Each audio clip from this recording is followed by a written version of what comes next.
What's up, everybody? Bike's looking fucking fresh today. Feeling good. It's overcast. It's not too bad. I asked my buddies if they wanted to ride, and they said they were like, nah, I'm okay. I'm like, bruh, one of them needs clutches in his Grom. The other guy doesn't even have his ECU in his Grom. He was sent it off to get tuned. He just bought his bike last week too. He's already putting in that work. So I don't know what I'm doing. Kind of just riding. Not really waiting for anybody or anything, but just riding. Now this camera should be pretty damn good. Pretty damn good.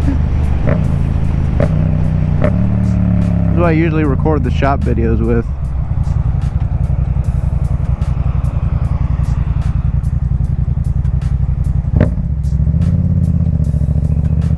I love it when people don't go at green lights. That shit's so funny. My chain is so loud. I hear it on every car next to me.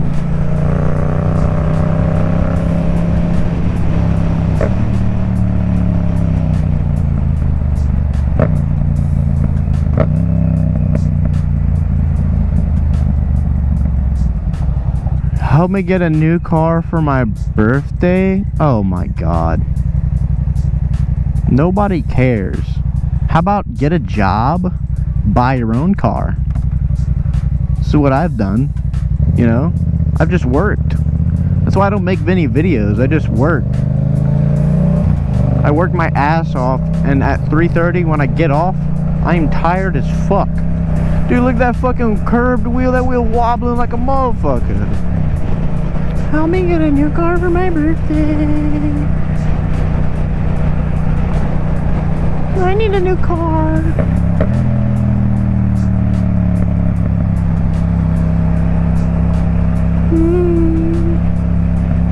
Oh, I can't work. No, I can't work at all.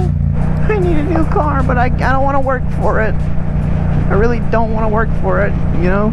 Nobody gets free shit in this world, and nobody understands that.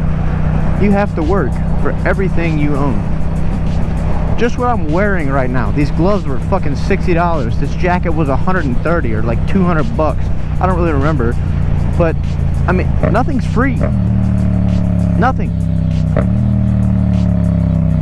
That is the hard truth that people just can't accept. And it doesn't help when they're giving a bunch of shit when they're kids, you know, give. Now, I'll tell you, I was given a Jeep, my 4-door JK, the old JK, for my 17th birthday. When I turned 18, I was off of my dad's insurance. I was paying for my insurance. The Jeep was paid off. What I did is I traded in the Jeep for my truck. After I did my good time with it, 50,000 miles and the oil cooler line blew, and I said I'm done with this. So I pulled a smart move. Got the Tacoma, and before I got the Tacoma, I bought the Miata. Had a couple other bikes. I mean, all this shit I paid for. You know, the Jeep was my grandfather's. He left it to me. I put a shit ton of money into that Jeep, just diagnosing shit that was wrong with it. It's fixed now, ready for LS Fest, but there was quite a bit wrong with it. You gotta know people in this world too. Like Patrick, the guy that tuned the Jeep when I really needed the retune, he did a good job, and he only charged me 100 bucks. But still, I mean, 100 bucks is 100 bucks. You know, I mean, nothing is free. You might get a discount for knowing somebody, but nothing is free. Ooh, I hate the new Broncos. I think they look okay. I don't know. It has been independent front suspension. Doesn't belong on an off-road vehicle. Sorry, it just doesn't. I don't know. I like my solid axle front and rear end.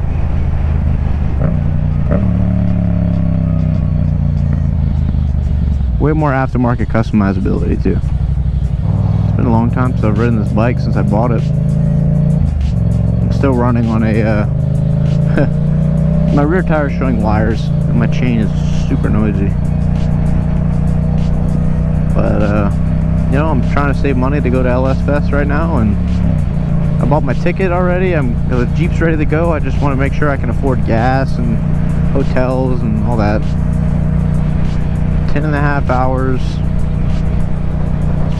I think it's 4 nights, 3 or 4 nights we're gonna spend there.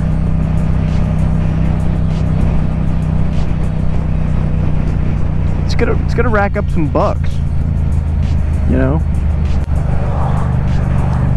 Nothing is free.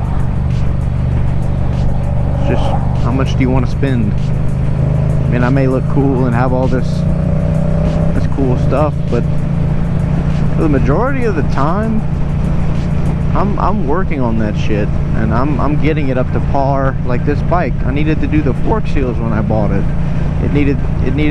It still needs a chain and rear tire. I mean, it's just, if you can't fix it, don't own it. Don't fix, don't own. Don't even touch it. When you learn to fix your own shit, you'll live life way cheaper, and you'll be happier that you didn't spend $1,000 replacing 2 fork seals that took me 4 hours to do. I like these chill rides where I just kind of stay back in traffic and I don't really speed like this truck is in front of me. There's no point. I'm just chilling out. Hopefully this mic is doing good, picking up good audio. But yeah, as I was saying, I mean, in life you got to look at everything financially, you know. And if you want to look at feelings and everything, are you really gonna care about some fucking endangered species if you're struggling to eat because you have no money? No, you're not gonna care. You're gonna be more focused on money. You need money to survive. Money equals food, you know? Money gets you things that you want in this world.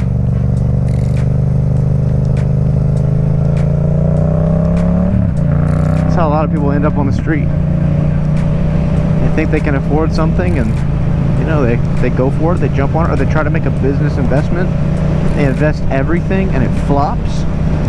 You have nothing. You put up your house, you know, like you have nothing. And investing in business is investing in business is a really risky game, and you got to know what you're doing. And I have no idea. That's why I'm sticking to being a mechanic, working all the time.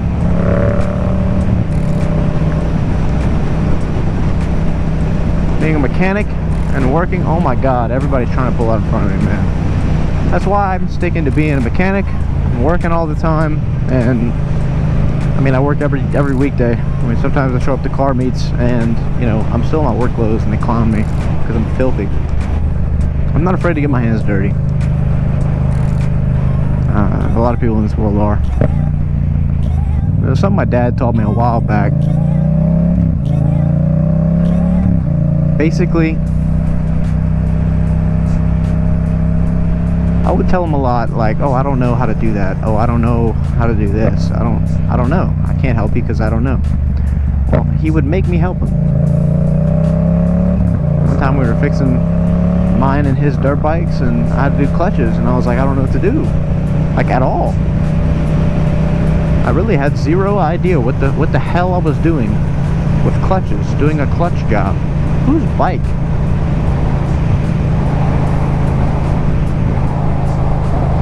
Whose bike is at my old high school? Yeah, I don't know what the hell I was doing, and he was like, alright, I know you don't know what you're doing. Do yourself a favor. Do some research first. Had everything apart, you know? I was like, I don't know what the hell. Did some research. I'm like, okay, so the clutch is an alternating stack of discs, and one is fiber and one is metallic, and you do a fiber metallic, fiber metallic, fiber metallic, and that's inherently what grabs on your clutch. It creates the contact between your engine and your transmission. So I was like, all right, bet. So I started doing it, you know, and I got my hands dirty, and I wasn't a bitch. I wasn't scared to try. You can't be scared to try.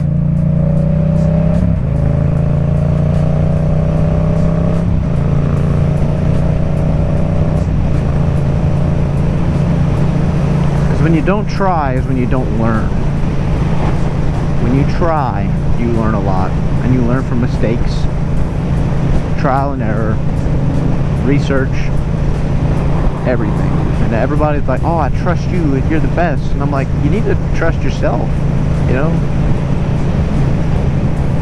One of my buddies in our Miata group chat, he was freaking out. His car wouldn't start. The starter wasn't working, he thought. So he was asking me like, hey man, what do you suggest for changing my starter? I'm like, alright, you want to disconnect your battery, get under there, find out the bolts that hold the starter on, and, you know, unscrew them and take the starter out and screw the next bolts in and screw it in, you know? He's like, alright, cool. He tried it. He replaced that starter, no problem. Car still didn't start. He didn't blame me, he didn't blame himself. He's like, it's something else. So he eventually figured out, with the help of a neighbor, and don't be afraid to ask for help, he figured out that the clutch safety switch on the bottom of the clutch pedal wasn't being pressed because the tab broke off. He figured it out with some help, but he inherently figured it out. When I saw that dude, I was like, fuck yeah, man. Dude, you're learning something. This is sick.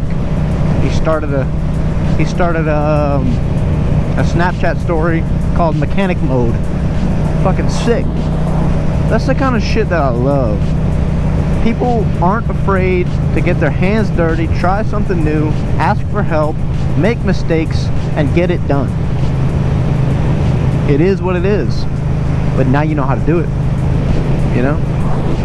I don't know, that made me happy. When I saw he had done it, I was like, fuck yeah, dude, that's sick. That's awesome. He was happy too, he was fucking ecstatic. So I go ahead and head back towards my house. Ooh, I'm getting low in these fucking corners, fuck yeah.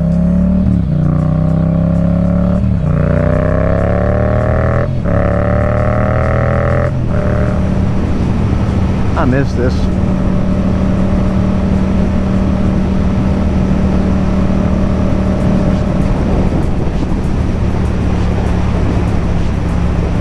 Look at the sky.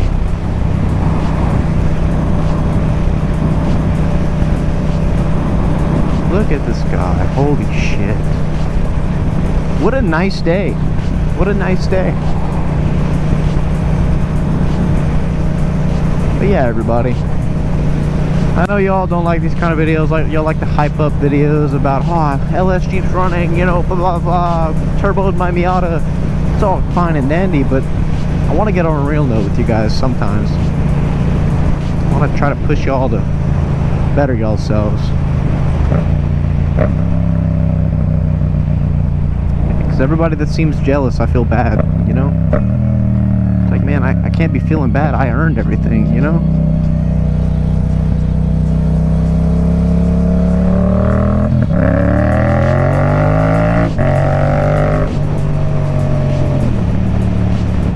But yeah, I feel like these kind of videos where I'm just kind of like riding around, bullshitting, talking real note. I think I'm going to call them real talk. I think real talk's pretty fitting, because I want to get on a real note with you guys. I got off work early today, 3 o'clock. Put my spare tire on the Jeep. This camera was actually having SD card failures and everything. Lost my GoPro batteries, so I will get new ones. It's 7 o'clock. I'm damn tired for 7 o'clock. But, I mean, the spare tire bracket's on. Camera's working. I'm recording on it right now. Making a little video for you guys. I just felt like going on a ride. Chilling out. See, like, I'm not even death gripping, nothing. I'm just chilling. So, I hope you guys can join me on more real talk, chill time episodes, this kind of stuff. That'd be sick. But yeah, I think that's probably it for this. See y'all next time on Real Talk. That was cringe.